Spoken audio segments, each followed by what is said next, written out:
LinkedIn fun fact. They had a creator accelerator program. The CEO of LinkedIn, Ryan Roslansky, personally invited Liam Darmody to join this creator accelerator program. In this episode, we get into how Liam can leave 400 comments per week, how he detects bots on LinkedIn, and why he has hot sauce aficionado in his personal title. This is an episode you won't want to miss. Let's get into it.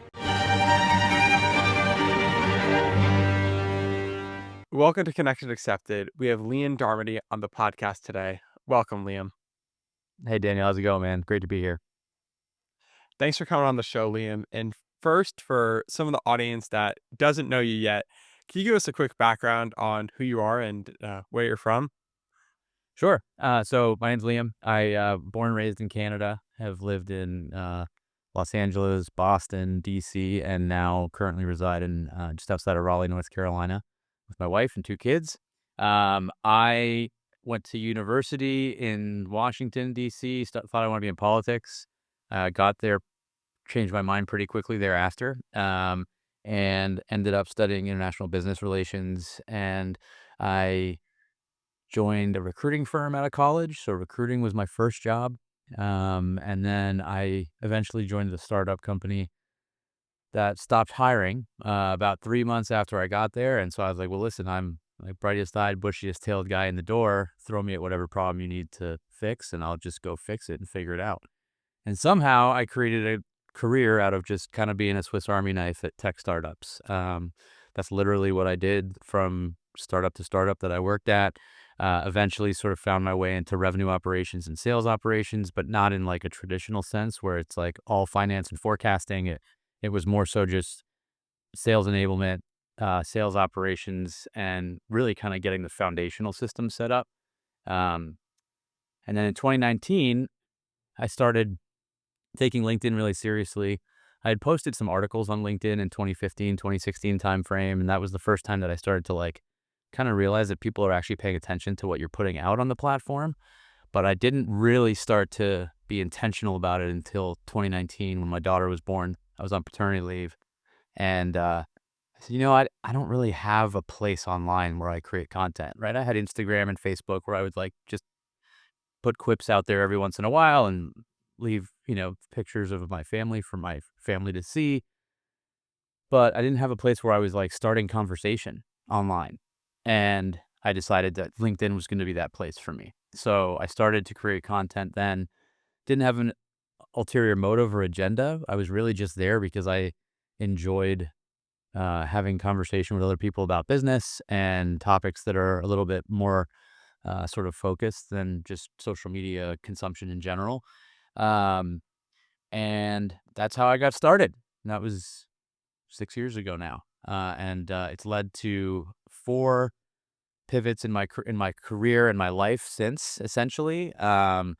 I credit LinkedIn with pivoting out of operations and into marketing, turning into an entrepreneur, buying my house sight unseen in North Carolina, and most recently just started to take on a new role in an AI discoverability and visibility platform. And so all sorts of opportunity has just kind of fallen in my lap since I started creating content on LinkedIn, and that's why I'm so passionate about it. Well, congrats on all the success, Liam. You have me so excited and bullish on LinkedIn. Um, I feel like we've got to go through all 4 of these big opportunities we've gotten from LinkedIn and changes in detail. So, starting with the first one, can you kind of, well, I guess before we dive into the first one, why did you choose LinkedIn over the other social media platforms to post on? I think the ultimate reason, I mean, I was spending time consuming content there, and then I had that same feeling that most people have, which is, well, I can't create content on LinkedIn. Like I can consume it, but creating it is a whole different step, right? Um, but I really enjoyed it. I like the fact that everybody had their real names. I like the fact that there's a bit of a self-policing mechanism built into the platform. So you have a lot less vitriol and a lot less, uh, just people that are trying to be trolls and I mean, you've experienced this. It still exists on LinkedIn, but because their real name and identity is tied to it, and because it's a platform where they're clients, their peers, future employers might see what they say, it's usually toned down a little bit. So even if somebody is being a little bit trolly on LinkedIn, it's still moderately acceptable socially. Whereas, in other places it can be a lot more unhinged. And so for me, that was kind of the thing that I liked about it. It was real people having real conversation about business or what they know, what they're passionate about. I also think that generally speaking, a lot of people post on LinkedIn because they want to share what they know with other people and help people figure stuff out. And that's naturally kind of how I am as a person. So it sort of fit really well for me. Um, and then the pandemic hit, and like I was, in a small house with an infant and a toddler and my wife, who I love dearly, but like I missed the water cooler conversation, and LinkedIn was kind of the best place to replace that. I totally agree with what you said about LinkedIn being a positive community, and I do think what you said about the name is really why. Like, even the trolls that I'll get on my content is nothing compared to what you see on Instagram or especially Twitter too. Yep. That's where I think it's the worst, and you just don't see as much of that on LinkedIn. It's a much more positive community, especially when you see, like, all the fundraising announcements and jobs and all that stuff. 100%. When you were first posting on LinkedIn, did you still have a job at this point as well? Yep.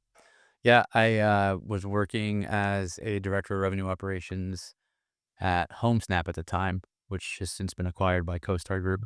Um, and I was very much like nervous about it at the time. I said to my boss, I was like, this is something that I like doing, and it's a place where I spend a lot of time. Do you guys have any problems with me, sharing my thoughts on LinkedIn? Because I didn't want to run into a situation where they saw what I was doing and they were like, "Are you looking for work?" Or, "We would rather you not do this." Like, I just kinda wanted to head it off at the pass. And they were like, "Yeah, we don't care. We're cool." So I'm very lucky because I spent my entire career in startups for the most part. And a lot of those startups are more chill in terms of that stuff than some of the bigger companies tend to be. I mean, it's so nice that your employer was so chill, and I think it honestly was a benefit for the company because now we're talking about the company, and I'm sure maybe indirectly, you posting so much content probably got your company some leads from it potentially. Yeah, I don't think it hurts. I believe that in the future, I think that all things being equal, if two candidates apply for the same position and both of them have the same skill set and it comes down to and culture matches there, I think that the person that has the ability to create content online and uh, show up online in a way that companies are happy to see will win out that job. So I think that that's actually going to be a really important part of people's brand presence in the future and ability to lock down opportunity. So I agree with you. You made a great point because I think some people just see content on the surface like, oh, they have this many amount of followers, whatever. But in reality, what you've been doing is you've been showing up consistently to something. It's a true portfolio, not just like the best work you've ever done. And it shows you the work you're actually going to do. Cause I think a lot of employers are sometimes scared, like, is this person just good in the interview or whatnot? And with content, you can see that this person's really been showing up for a while.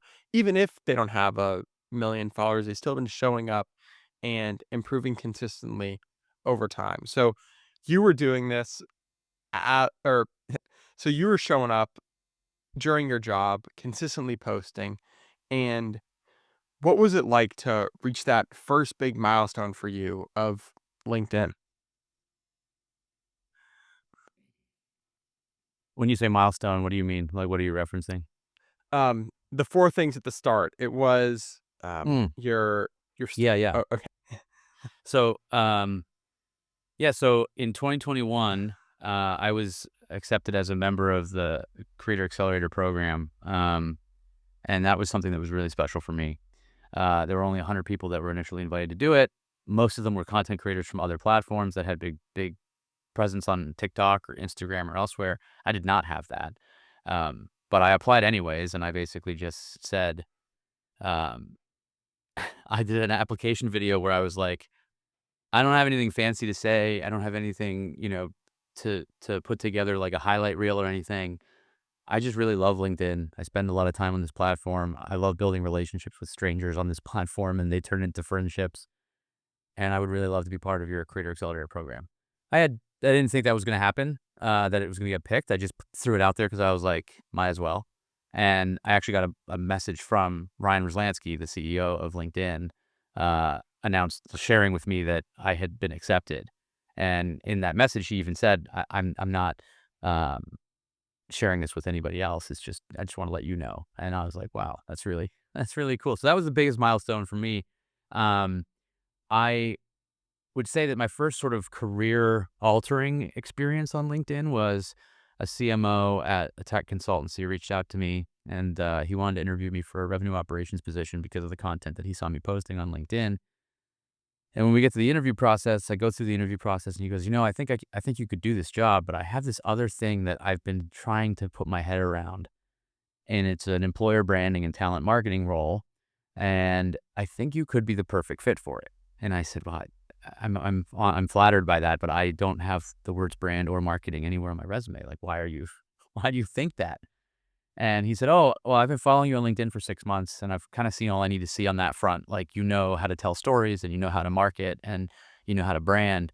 He said, if you have the sales operations chops that I think you do, then that combination is really what I'm looking for. I need an operator who can come in and help us stand up an outbound recruiting engine, but also do it through the lens of a marketer with storytelling and things like that."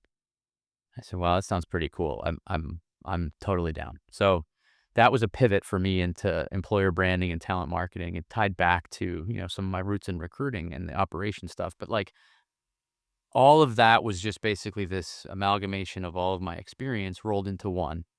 And the only reason that he thought to reach out to me about this was because I talked about all this stuff online so much.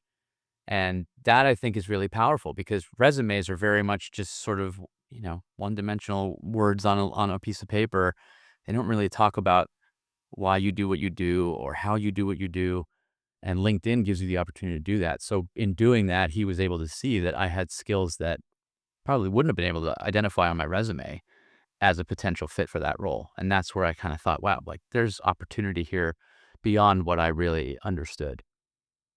The beauty of LinkedIn and posting content, and it's crazy hearing it from all these guests, is someone like Jason Saltzman too, Yep. who literally has gotten all of his jobs from LinkedIn, just from posting content that came to him inbound as opposed to him happening to apply, which is like a cheat code almost. It's crazy. Um, I want to ask first though about this LinkedIn Creator Accelerator because Mhm. I don't think they're doing this anymore. And what was that experience like? I mean, it's so cool to get a DM from the CEO of LinkedIn. That's awesome. Yeah, it was a lot of fun. I mean, I think, LinkedIn has for a pretty long time wanted this to become a creators platform. They wanted to have creators on LinkedIn creating content, and it has been a very long and hard campaign for them, because I just think that most professionals don't feel like creators, and most professionals don't necessarily want to be creators. Um, but at the same time, LinkedIn has to think about generations to follow who are video native, who are used to consuming content in video format. And so for them, it's like we have to figure out a way to get people talking and creating video on the platform. How are we doing this? And so Creator Accelerator program was their first sort of crack at bat, for that. I actually think that there was a prior initiative in like 2017 where they had like a handful of maybe a few dozen creators that they were really sort of pushing on the platform. Were getting a ton of attention. Like, Morgan J. Ingram was one of them. He's a fantastic guy. I'm sure you know. Um, and then in 2021, like they did it again and it was a little bit more formal and it was, a bigger program. It was 100 people. They would assign each person into a cohort of about 10 or 12, and each group of 10 or 12 had their own creator manager that was assigned to them. And then you'd meet once a week and you'd talk about different things and different strategies. And the goal was basically to start building kind of more of awareness of LinkedIn as a user generated content platform. And it was good. It was a really useful and fun experience for me. The thing that was interesting for me was to see that there were a lot of people who worked at LinkedIn who talked about how to do things on LinkedIn that didn't really seem to jive with the people who actually were doing it on LinkedIn and posting on a regular basis. So like they might say, we should do this, this, or this. And I'd be like, well, technically, if you repost with your thoughts, you get 1/10 the distribution of a repost anyway. So like we were kind of telling them how the algorithm was working a little bit. It was a bit awkward, but it was also really interesting for me because it showed just how early it is as a user-generated content platform. Like, I don't think they've really figured it out yet. That's hilarious. And I think there's still some parts of that of LinkedIn that are there today. I know there's a lot of push for video, and I don't know if you've noticed this, Liam, but Matt and I and a lot of other previous guests have noticed that videos don't do as well as our text plus photo or text plus written content, with the exception of, the corporate Natalie, and some of those Ross and funny videos. Yeah. Have you noticed that with your Yeah, video? video is definitely not a short-term sort of, uh, vanity metric boosting content medium on LinkedIn. I think that video has its place because it's very much I think video is more of like a middle of the funnel content medium on LinkedIn. And I think you actually talked about this on one of your prior episodes. But to me, LinkedIn posts with texts and content are your top of your funnel. You want to have video content out there because there are people who are going to move further down the funnel on LinkedIn as they get to know you more, right? So, like my activity section on LinkedIn defaults to video so that anybody who goes into my profile, they've already taken that step to say, okay, I'm not just going to hang out and consume Liam's content in the feed. I'm going to go to Liam's profile and then I'm going to go to his activity section and I'm going to start watching videos of him talking and being interviewed on podcasts and working with clients, etc. That takes them further down the funnel. They get to see more about what it's like to actually converse with me as opposed to just read my text. So I think that video is absolutely a useful medium.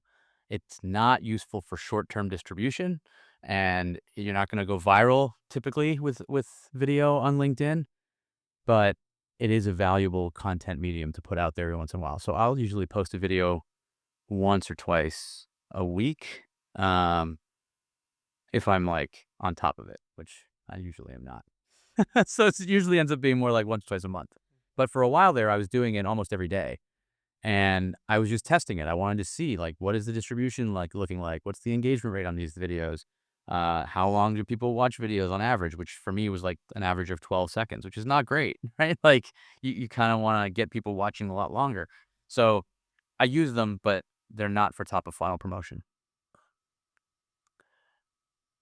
That's pretty much the same way Matt and I use them now, and but some of the stuff, Liam, your videos are so unforgettable, like, your video in the gym, it was just hilarious watching.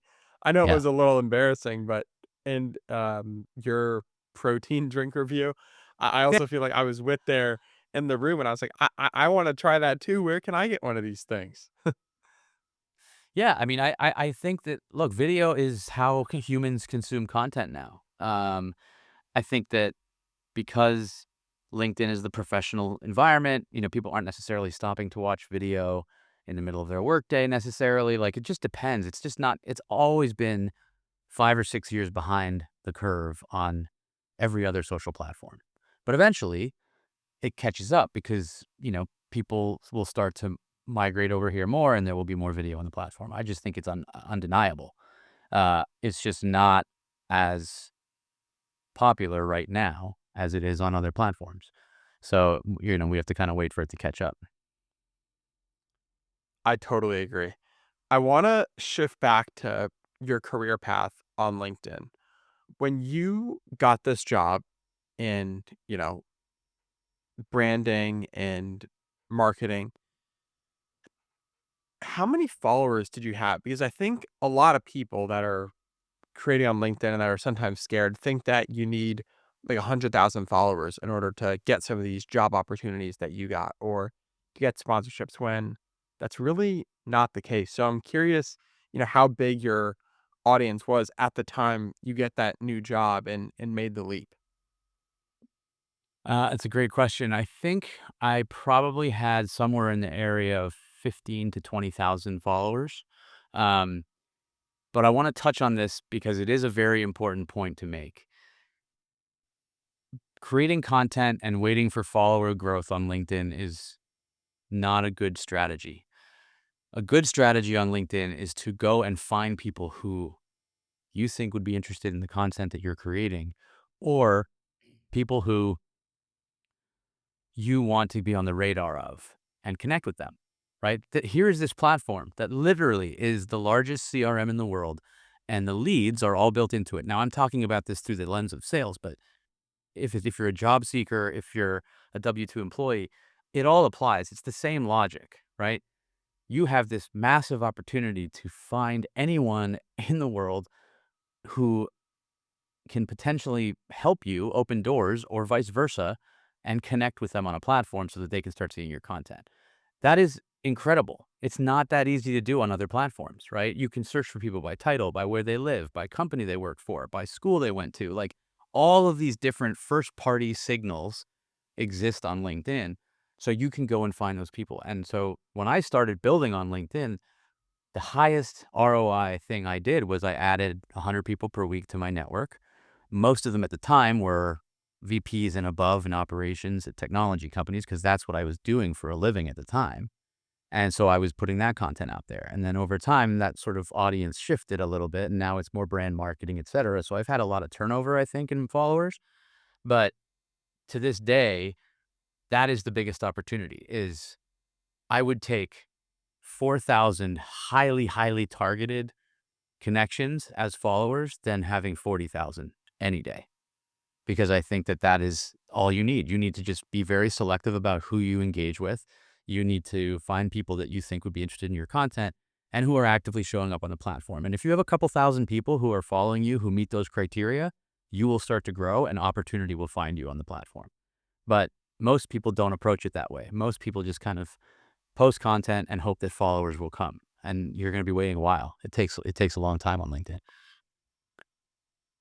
How long did it take you, Liam, to realize that strategy of quality over quantity and really influence over vanity metrics on LinkedIn? I would say it probably took me 2 or 3 years. It took me starting my own business, honestly, to really understand it. I remember when I first started creating content on LinkedIn, a lot of people that were here were small business owners who were promoting their services and they were getting tons and tons of distribution, tons of leads. It was a very different time. Um, and they used to say to me, like, what are what are you doing here? Like, you're not selling anything, you're not promoting anything. Uh, and I used to say to them, well, what, you just like get on calls and network with people randomly? Like you have random conversations with strangers? Like to me, it was so foreign because I wasn't in that entrepreneurial mindset yet. Um, Once I started my own business, I started to realize that the conversations that you had on the platform really had the potential to impact you in a positive way. And it was sort of like a flywheel effect. Every single person that you connect with, you're kind of unlocking a little bit of their network as you go. And so if you start to think about it like just compounding interest, right? Every action you take with every person that you communicate with on the platform has a potential to compound and build your brand, which then attracts opportunity and can turn into something incredible. And it was probably 2022, 2023 where I really started to latch onto that concept rather than focusing more on, you know, posting content and letting that do the work for me. Matt and I have come to very similar realizations. And I think Matt more so because he just made the leap and went all in on his business as opposed to working at Google. I saw that. Liam, what made yeah, I think it's going pretty well for him. What made you take the leap, Liam, to go all in on your business? Well, And so give the audience a I background of your business too. Yeah, yeah. So Liam's Brand Stand is the company that I started in August of 2023. It's a personal brand and strategy firm. I basically help founders, entrepreneurs, and executives build thought leadership brands, as well as using AI to build smarter operating systems. It's kind of a hybrid of my brand marketing and my operations work combined. I launched the business because the company that I had started to work with, the pivot into marketing that we talked about earlier on the call, um, was acquired for a little over $1 billion 2 years after I joined. Not bad. And yeah, take total credit. It's all me. Just kidding. And 6 months after that, I was let go, which I was fully expecting, right? You get acquired by a massive conglomerate, like marketing and recruiting are usually the first areas to go. I was in recruitment marketing. So it made perfect sense to me, but the company did right by me on both the acquisition, and the separation and layoff. And so I had some runway. I was thinking to myself, I could go back into operations at startups, kind of assume the position of Swiss Army knife and keep doing what I was doing in the sales ops realm. I could go work in the Fortune 500 as like an employer branding, employee advocacy person, or I could go out on my own and I could just start teaching people how to leverage the platform to find opportunity. I call it manifesting serendipity, which is cheesy, but the shoe fits. And my wife, who's always been incredibly supportive of me and, really understands my passions. She said, look, this is too coincidental, right? To ignore. She's like, you're sitting in a position where you've got runway. I'm employed. You've got this passion that you can go and pursue without really running any risk to our family. It seems like you should go do that. And so I did. And it's the most terrifyingly exciting thing I've ever done, but the excitement outweighs the terror most days, and I haven't missed a mortgage payment, so I'm gonna continue doing it, and as I continue, it's just more and more experience of, like, I'm doing what I love, like, I'm passionate about it, um, and that's a really good feeling, like, if somebody so I had somebody ask me, they said, "If you were to win $1 billion, but in order to earn that $1 billion, you had to work every single day, 9 hours a day, whatever, what would you do?" And I said, "I would do exactly what I'm doing now," which is the first time in my life. I'm 42 years old. It's the first time in my life that I wouldn't have said something other than what I was doing. And so that feels really good. So, I feel like I'm aligned right now. Congratulations. And that's so exciting to be at a place in your life where everything seems to just be going so well. When you first took that leap, though, I'm sure there have been times where there has been a little bit more stress involved. How did you get those first clients of your business? Yeah, I mean, I was fortunate because I had been building a pretty engaged following for some time on the platform, and one of the signals that I was paying attention to when I was thinking about whether I should go out on my own or not is the fact that there were people in my network who were like, "Why aren't you just doing this? Why aren't you going out and teaching people how to build personal brands? And it just it seems like your passion. So why aren't you doing it?" And that's happened to me a couple times in my life, and in the last 3 years in particular. I had another client who basically said, "Why aren't you ever talking about your operations experience?" And I was like, "Well, what does that have to do with branding?" And they're like, "The fact that you can help founders with branding and operations is a pretty rare differentiating factor that most people in personal branding don't have." And so you just have to listen to what people are talking about, people that you trust, and people who maybe sometimes know you better than yourself. And they were all kind of nudging me and saying, this is a really interesting opportunity for you, and it's an interesting time. You should just take the leap if you can swing it. And so that's why I did it. The first clients were those people, right? Those people who had been sort of hoping that I was going to get into this in some capacity, and they became my first clients. And then they started referring people, and then those people started referring people, and that's how you sort of realize that word of mouth is a very powerful engine. I don't think I really understood the power of word of mouth until I started my business. I always knew it was important, but I didn't realize that it was that powerful. What you just described is one very similar to Matt's business. We talk about a lot and how he's growing Forge, but also how you're growing a LinkedIn following. Like, in a way, that is another business. Like, you're making connections with people.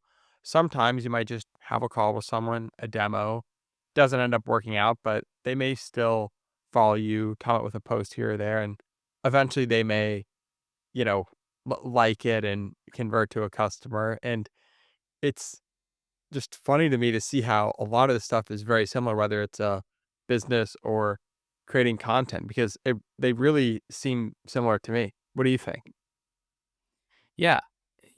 It's all about relationships. It's about people. And I think that no matter, we are heading full steam ahead into a world where AI is everywhere and people will question what's real and what's fake. And so in the world like that, your personality is your moat.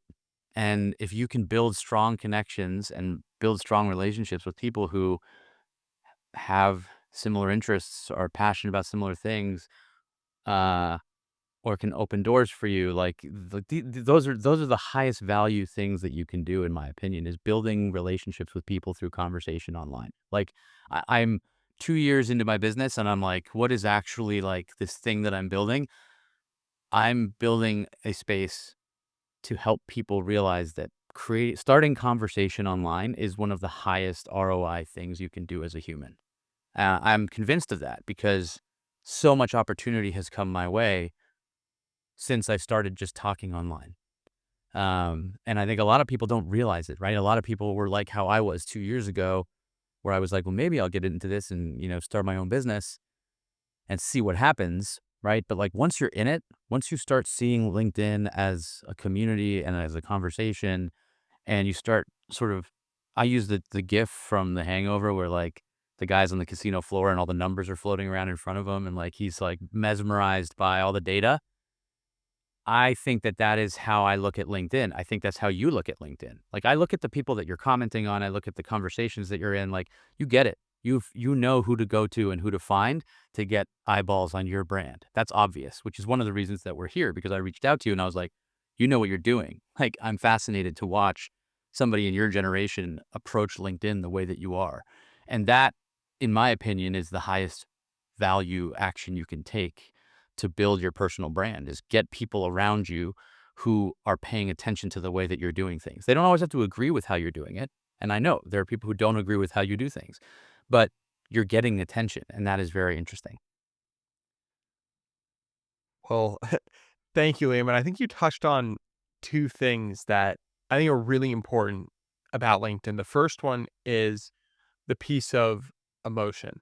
And although AI is pretty good right now, it hasn't totally gotten there. And I'm sure you're a lot better at using AI to write stuff and make content than I am, but I just haven't seen it been able to draw that reaction always out of people that a post that yours can.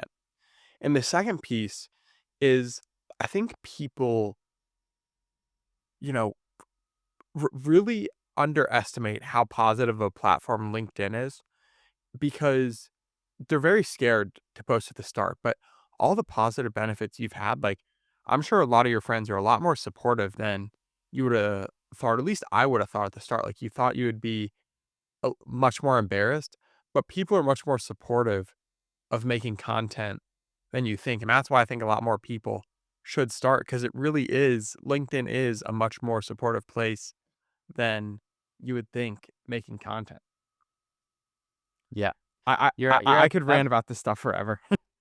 yeah. I mean, you're absolutely right. I think that there's this stigma around LinkedIn that people have where they're like, oh, nobody cares what I have to say, or I'm not, a PhD. So what gives me the right to talk about this? And, uh, at the end of the day, everybody has a perspective on things, and that perspective is uniquely theirs, and it's valuable to someone.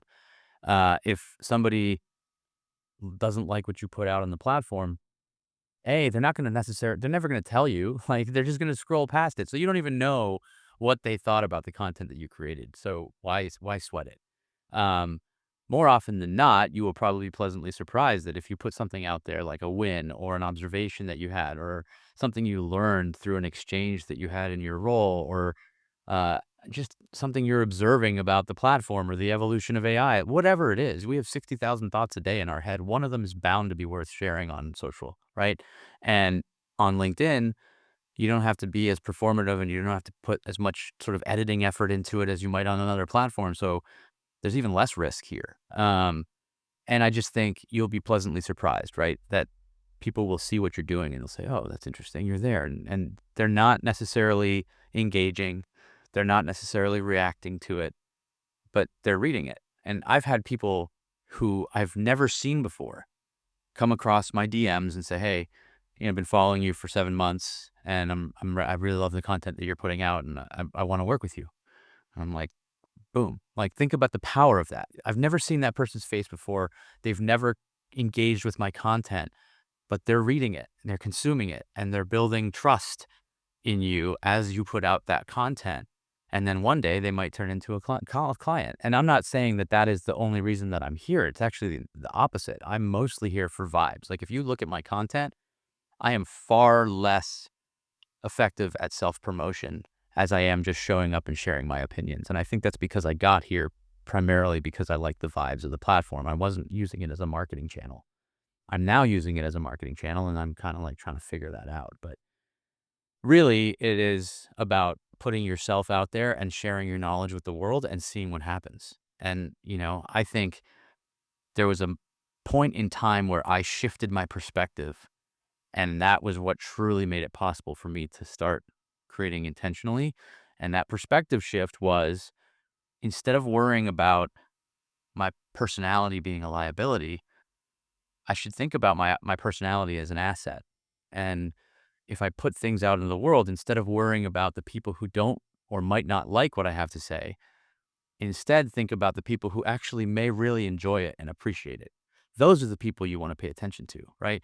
So that's why personal branding is something that is so passionate, so important to me, is that if you can attract the right audience and detract the wrong audience with your personal brand, then you're doing branding really, really effectively. And that, I think, is the future of it. It's less about pushing, it's more about pulling people your way and investing in the people that actually do like what you have to say. Stop worrying about what who people who don't, right? We have a tendency to overthink as humans, and we're often very self-conscious and without good reason. Nobody's told us that we should be, right? We're just kind of naturally that way. And that's where I think most people make a mistake of just spending too much time.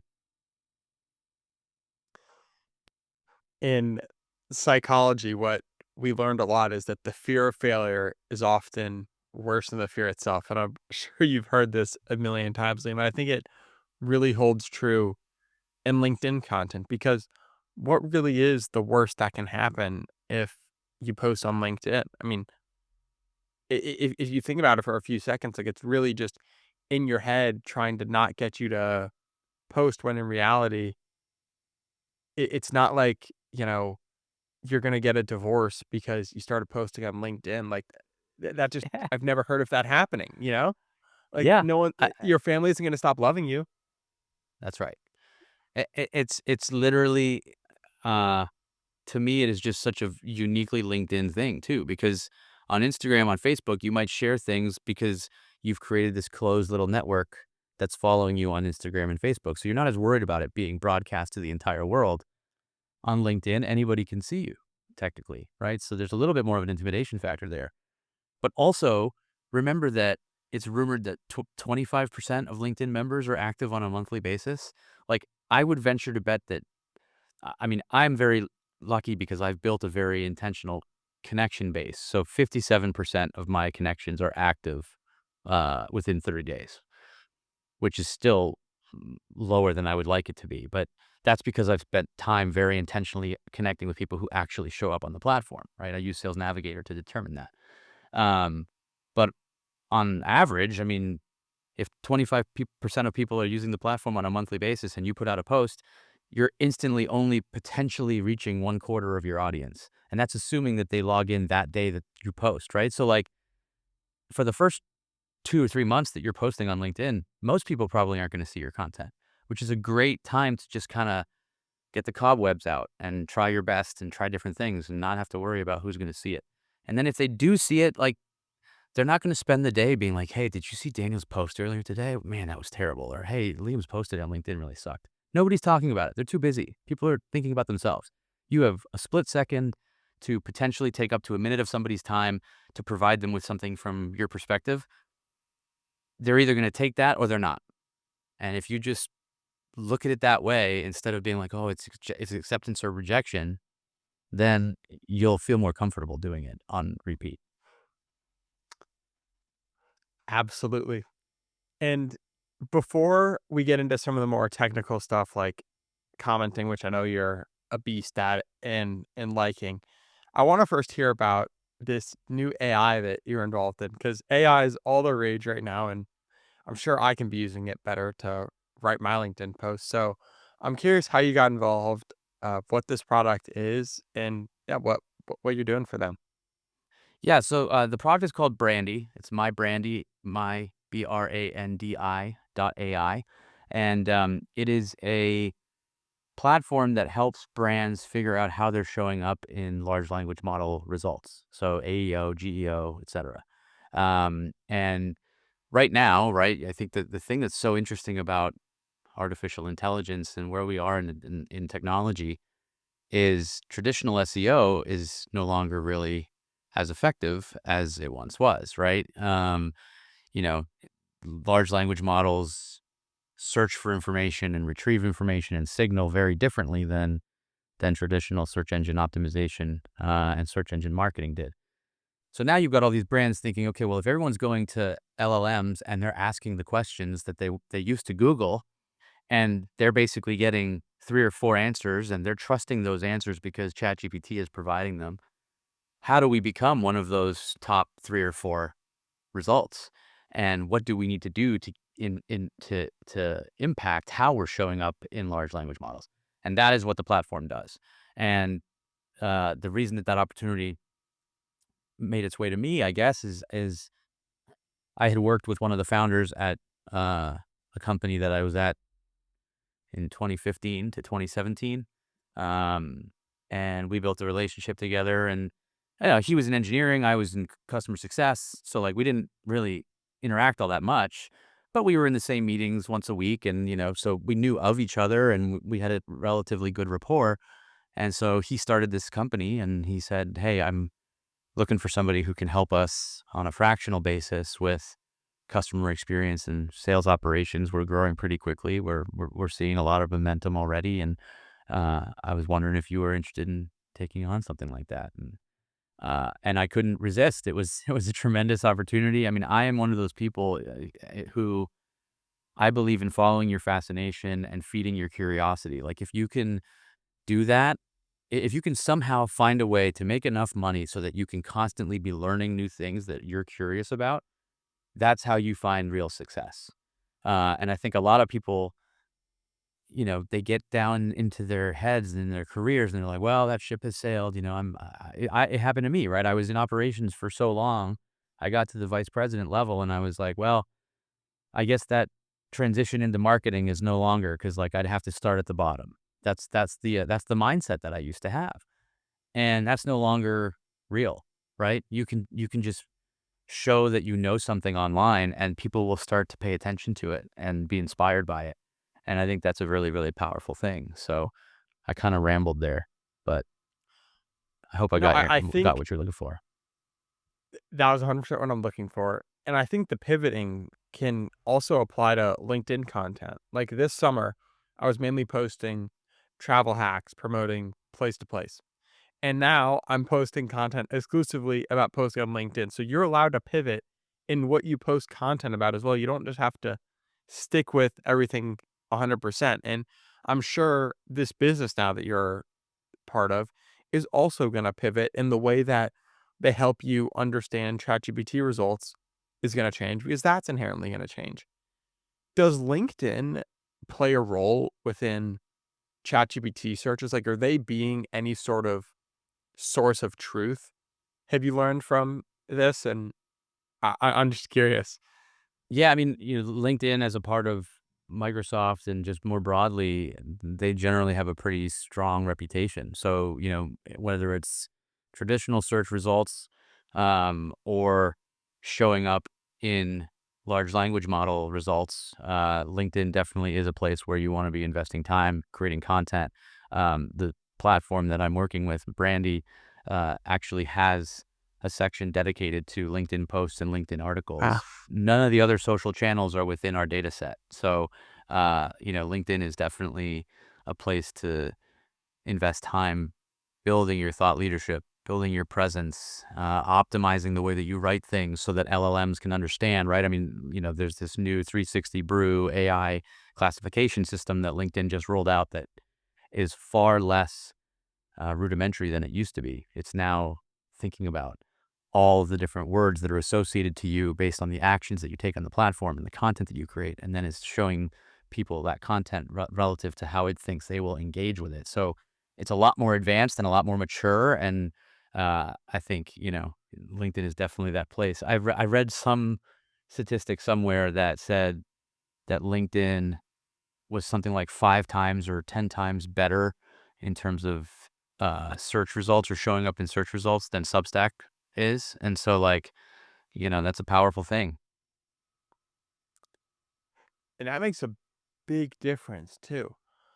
I I now need to ask about the 360 brew though, because I remember seeing this post of yours and it was fascinating learning about this new system. How did you come across it? What is it? And how have you changed your content now as a result of this? Yeah, so, 360 Brew is essentially this new AI classification engine that LinkedIn has rolled out. It is probably the most robust system that they've ever put in place for content analysis, and, um, it basically makes it a lot harder to game the system, and it means that it's going to be looking more holistically at all of the things that you're doing on the LinkedIn platform, not just who you're engaging with, but what you're engaging with, the exact language that you're using when you engage, right? The comments that you leave, like, what are you saying in those comments? So it used to sort of be very rudimentary. You would have a post that goes live. The amount of engagement that you got in the first hour or two would typically determine how much distribution you would get. Dwell time was a big factor as well. And that's when you started to see like engagement pods kind of popping up on the platform and boosting each other's content and all that. This is basically the antithesis of that. So, and I think I think I saw you post something a couple weeks ago that said engagement and distribution are not one to one. It used to be if you had a ton of engagement, you would get a ton of distribution. Now it's actually the inverse is potentially true. You could have posts that have hundreds of engagements that get one third of the distribution of something with dozens of engagements. And I have no idea how that's happening, but it's the first time in 5 years that I've ever seen LinkedIn do something like that, right? Where you actually have it looking at something very, very differently than just how much engagement does that post get? And I think that actually levels the playing field, which is great because it means that smaller creators can get distribution that is more broad than just the, people who have bigger networks and have built larger audiences. So I love that fact about it and how I learned about it. I mean, I hang out in a bunch of, circles with LinkedIn nerds. The LinkedIn engineering blog is a great place to sort of spend time reading, because they're always announcing a lot of this stuff on the engineering blog. And that's where they explain how it works too. So you can kind of start to put two and two together and get some sense for what's happening around here. So I'm gonna have to check out this LinkedIn engineering blog. I'll check the LinkedIn like corporate news a decent amount. They have some cool stats about like, how many people are on LinkedIn, sales nav, stuff like that. But they posted this new algorithm update on the LinkedIn engineering blog. Yeah. They basically talk about new systems that they're deploying and how they work. And most people don't even realize there is an engineering blog. So all you have to do is go find it and hang out, pay attention, and you'll learn a thing or two. I didn't know this existed. We're gonna put the link in description for anybody else like me who's curious and really wants to check this out.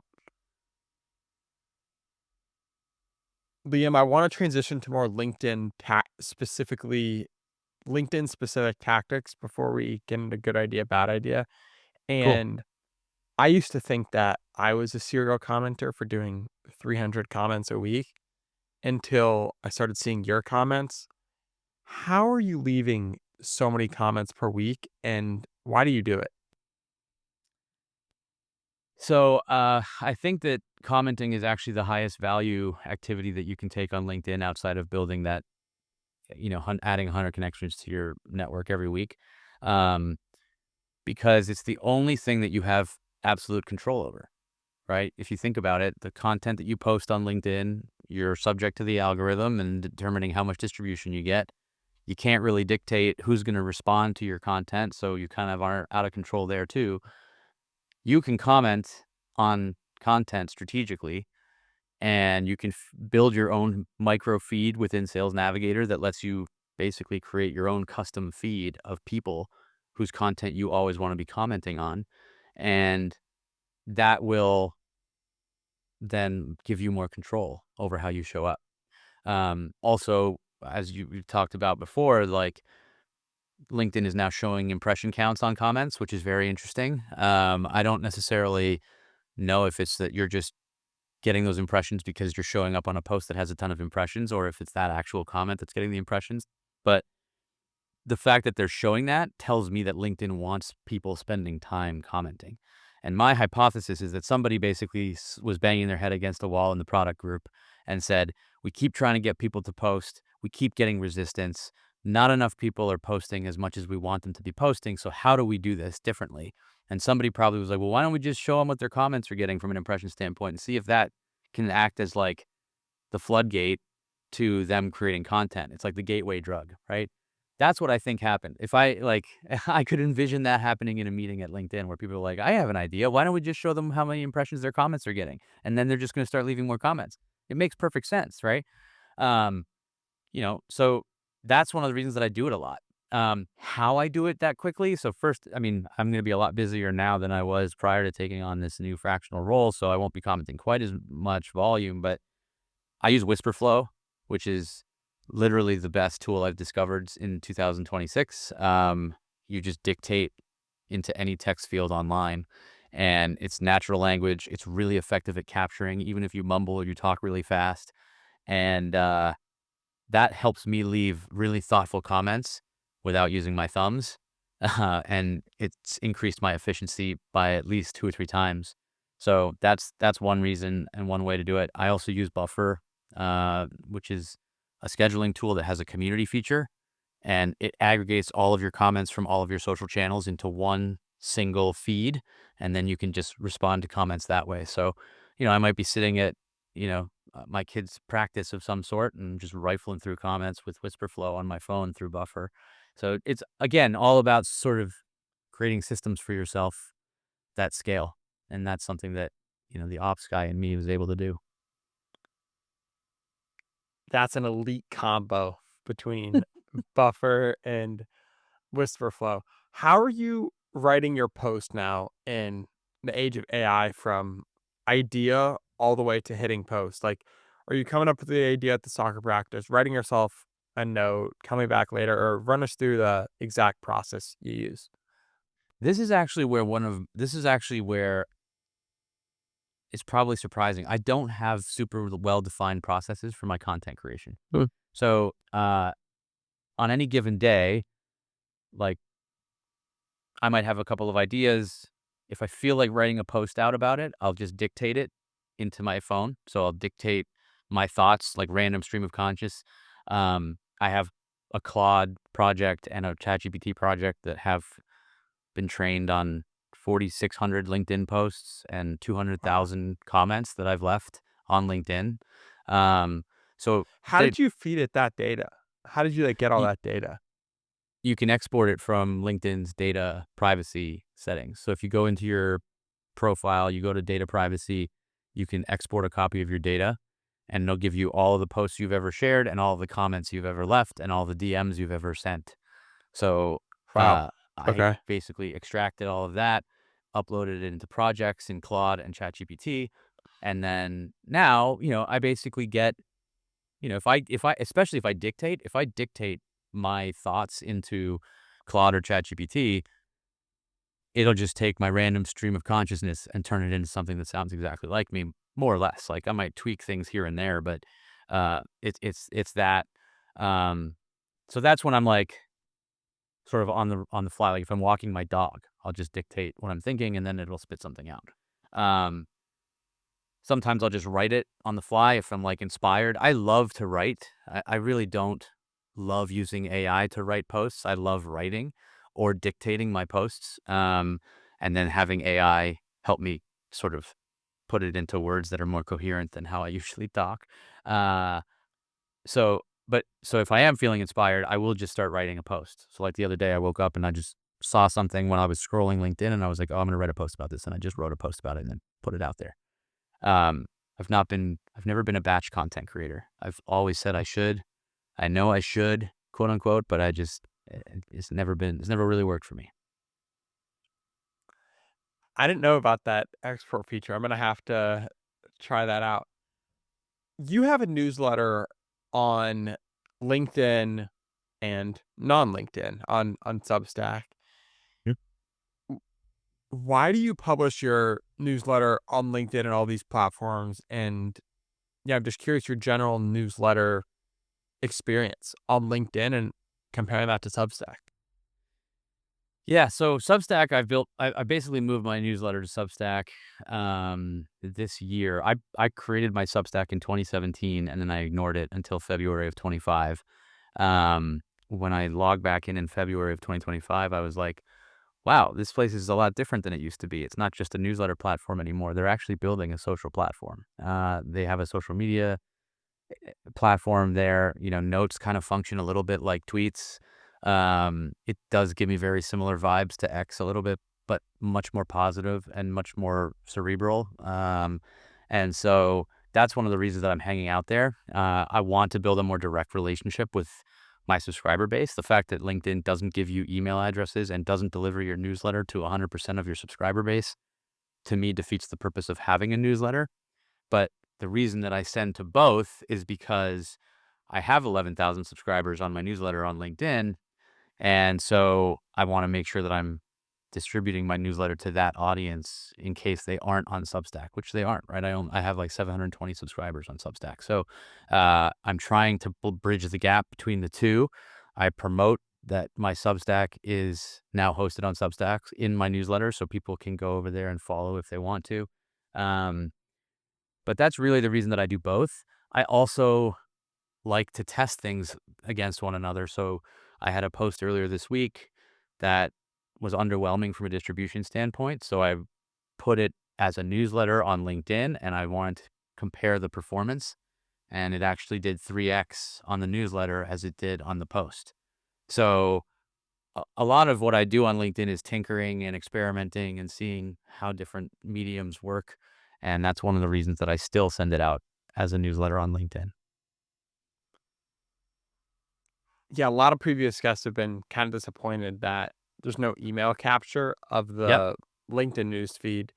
And I remember seeing your post or comparing the regular post versus the newsletter, and I was so shocked to see that the newsletter had more.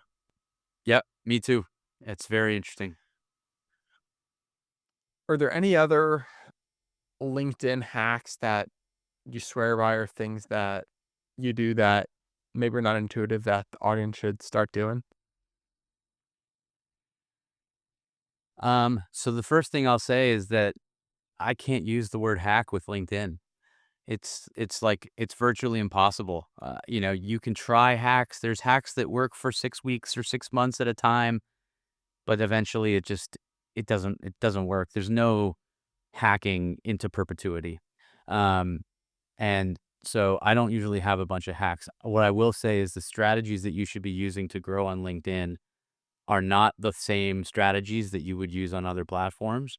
A lot of it is about taking control of your own list building, your own connection building, your own opportunities, your own conversations, um, and sort of seeing the forest for the trees, right? Like there's every single professional in the world, for the most part, has a LinkedIn profile, right? And so whether they're active on it or not, like you can get on their radar and start to be in a position where they're seeing the content that you're putting out there so that, if and when they are interested in hiring you or partnering with you or collaborating with you in some capacity, like you're top of mind. That's an incredibly powerful opportunity that I think a lot of people are sleeping on. So to me, it's add as many people per week as you can to your network who are active, who are building networks themselves, who are in industries that you're passionate about and creating content that you find interesting. That is the highest value thing you can do every week. And then commenting and putting yourselves on people's radar throughout other people's posts. That's the hack. And you can't put it on automate. Like you kind of just have to just dig in and make it handsome. Oh, Liam, that was a perfect response. And the only thing I'll add is that those people that you can connect with that are on LinkedIn, they want to receive messages. Like every time I check the mail, I'm excited. Like there might be, a Christmas present, a holiday card, or even if it's just toilet paper, I'm excited to get a package. And people get that same emotion from LinkedIn DMs. You never know what you're going to get, especially in connection requests. And people love to be glazed. And that's why I think it can be so positive for you to reach out to so many people. So, Liam, I think you're a little bit familiar with good idea, bad idea. So I'm going to throw some ideas here that I thought about with you. And you're going to give me your honest thoughts if they're good, bad, and ideally some color into why. And the first one is creating your own hot sauce brand. I know you're a hot sauce aficionado, so I'm curious if you ever thought about creating your own brand and why. I have thought about that. The logistics of it are what have prevented me from doing so, and the fact that I don't actually create good hot sauce. I'm very good at buying hot sauce. I'm not very good at making it. It always ends up being too vegetal. Um, but I love the idea of it. And maybe someday I will enter those waters. But for now, I'm going to say bad idea for me. What's your favorite hot sauce? My favorite daily hot sauce is Tabasco habanero, which I was not expecting because I don't actually like regular Tabasco very much. But their habanero is really, really delicious. And then I also like Marie Sharp's Belizean Heat. It's another habanero hot sauce from Belize, and it's pretty fantastic. There's one hot sauce that I'm going to need you to try that I don't think you've tried, and I'm going to send this to you after this. And it's called Kentuxican. And Oh, I just think it's nice. a great name. It's a Mexican man who's from Kentucky, or maybe he was born in Kentucky, but his family's in Mexico. Whatever it is, I just think it's such a great name, Kentuxican, and you're gonna have to give me your honest review about it. That is a great name. I love it. The next idea is a LinkedIn hot sauce review. What are your thoughts on that? That I think is a good idea, actually, and I have thought about doing it before. I don't know why I haven't. I've actually done a few of them, just one-offs, but not consistently. And that I think actually is a good nudge for me. Um, because I've had people say it to me before, and I just kind of, like I said, the consistency of a single content franchise, I'm not very good at that. Like I'll fall out. I'll be like, every Friday I'm gonna do a hot sauce review, and I do it for 2 Fridays and then I just stop. Um, so maybe that's the nudge I need. I'll say that's a good idea. I'll put one out I would love dedicated to to you. see it, and I will send you one, hopefully, that makes it Yeah, I'll do that into the one. I'll do the series. Kentuxican. The next one is more in, your personal branding business side, and that's cohorts versus one-on-one coaching. And this isn't really a, clear good idea, bad idea, but what are your thoughts on cohorts versus individual personal branding coaching? I like both. I love the cohort because I love a group dynamic. I love, having people learn from each other as well as learn from me directly. Usually, when you have a group of people, you're going to get different questions from different people that others are thinking but not asking. And so I think it's actually a good experience for the learners as well. Uh, but one to one is also really, really wonderful because you can give somebody undivided, customized attention. And, I think a lot of times if you have a group dynamic, people are still holding back a little bit. They're like, these are all strangers. I don't really know them. How much should I open up to them, etc. Whereas when you're one on one, somebody's really kind of opening up. I mean, being somebody's partner in personal brand strategy is not totally like therapy, but a little bit, because they open up to you in a way and tell you things that they're nervous about and things they're worried about. And then they tell you their story, and like you encourage them to share the things that maybe they don't feel comfortable sharing. But because it's part of their journey, it's worth it. So the one-to-one for me is where I love to spend time. Um, I think going forward, my plan is to build a community that will sort of focus on the community group learning dynamic, and then one-on-one will still be a thing for me. Cohorts, I'm a little bit less focused on because I think there's too many variables there, right? You have a cohort, you have to promote it like crazy. People are like, "Oh, I can't commit to 8 weeks, or I can't commit to 6 weeks, or I'm going to miss two of the 6 sessions." Like, there's too much working against you there. So for me, I think if I'm going to go a lower ticket item, it's going to be community, and then it's going to be one-to-one coaching, for the most part. If I were you, I'd do the same thing. I've talked to Nice. Matt, and even from my experience over the summer ghostwriting, half of it's the actual writing and like putting the founders or whoever's thoughts into the format of LinkedIn. And the other half is like you said, almost like a therapy session, trying to get them okay posting on social media and like trying to talk them through a lot of the fears that we have when on social media. The next idea is you have a signature way that you end a lot of your LinkedIn posts with the high five and the LD with the hot sauce emoji or the pepper. Mhm. Have you thought about putting that emoji in your personal name on LinkedIn? And would that be a good idea or a bad idea? So I used to have the emoji in the beginning of my name because automated systems don't know to differentiate between the emoji and the name. So if somebody would send me an automated DM, it would just show up as a chili pepper. So it'd say, "Hi, chili pepper." And then I would know that those people are using automation to reach out to me. But LinkedIn is supposedly going to be getting rid of emojis in names going forward. So I don't know that that's going to happen. That's also why my name is capitalized now. So I removed the emoji, but my name is Liam and capital letters, because I'm guessing most people who are writing a DM are not going to capitalize my name. So that's how I know if there's automation happening. But I like using the emoji as an icebreaker. So I have it in my headline. I don't have it in my name. And I will tell you, on a weekly basis, at least 2 or 3 people message me to ask, "What's your favorite hot sauce?" It's how they start the conversation. And that's why I think having an icebreaker like that in your headline makes sense. I really like that. And it I was following I just started following Bill Yost like a couple months ago or a couple He's weeks ago. awesome. And his pirate emoji for me has just really stuck out, and I feel like he just, like, owns this emoji now, and that's what made me think of this idea because to me, through seeing all your posts, you pretty much own the chili pepper emoji, and Noah Jacobs is a similar thing, having the bird and the dog emoji, and, it's interesting they might get rid of it in the names. I can see why that might be the case, though. My final idea is a digital LinkedIn starter kit. And I'm curious to hear your thoughts on things like plug and play post templates, hook formulas, outreach scripts, and content calendars. What are your thoughts on those? I think that there is value in having those things on offer if it's something that you have found to be successful for your content journey.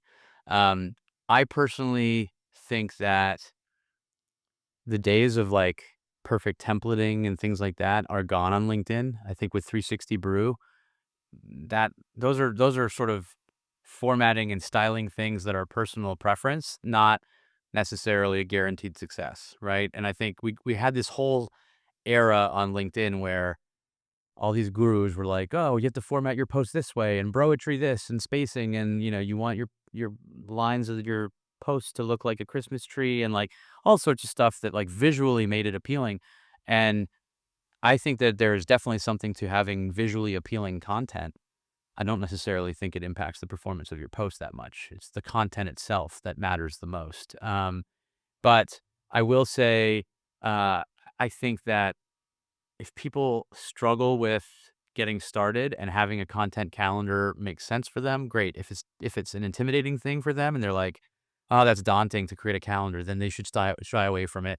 Um, I think hooks are things that people need to get good at writing. I mean, I heard you say this, and it's very true. Like, you have a split second to capture somebody's attention in a very busy feed, and your hook should be the one that does it for you. So I think having something that people can learn how to write good hooks is very valuable. But again, like, AI exists, and if people learn how to use Claude and GPT and program a project that will just do really strong hooks, right, based on what you're writing, uh, you can set that up pretty quickly. So I would almost say you could have your own version of things that you're selling there, or you could teach people how to do it in AI.